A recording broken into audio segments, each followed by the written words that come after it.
Akenya aingĩ makoretwo magĩkaya nĩ kũritũhĩrwo nĩ mũrigo wa magooti na itua rĩa thirikari kwehereria magooti andĩkwo a mĩcara ya thĩ wa 30,000 rĩamũkĩrĩtwo na gĩkeno, ngwatanĩro ya andĩkani mawĩra FKE ĩkiuga nĩ ihũmũka kũrĩ gacunjĩ ka Akenya. I think the government is making a very clear step to support Kenyans, and this is something we need to appreciate.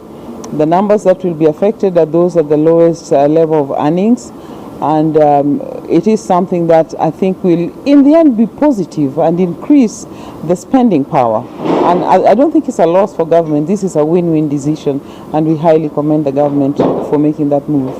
Oho mũrũgamĩrĩri mũnene wa ngwatanĩro ĩno Jacqueline Mugo atĩtĩrithĩtie atĩ thirikari ndĩkũgĩa na ũtingiaru nĩ ũndũ wa kweheria magoti maya. So I think the government has looked at the numbers and figured that they can recover this money through the spending power that it will unleash and unlock for the lowest category of earners.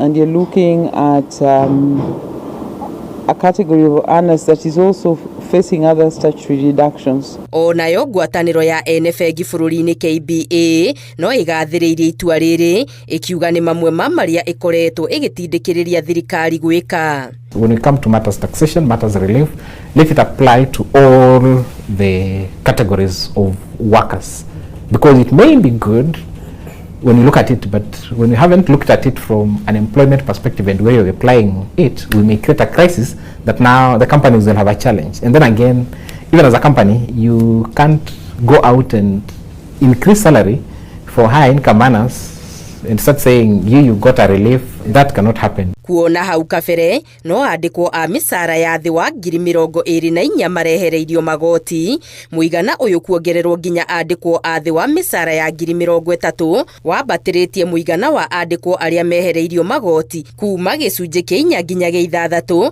arĩa nĩ Akenya matĩmĩire 250,000, mũigana ũrĩa ngwatanĩro ĩno ya ene mabengi yugĩte ti mũiganu kwaũra Akenya mũrigo wa magoti. It's a good signal, although weak signal.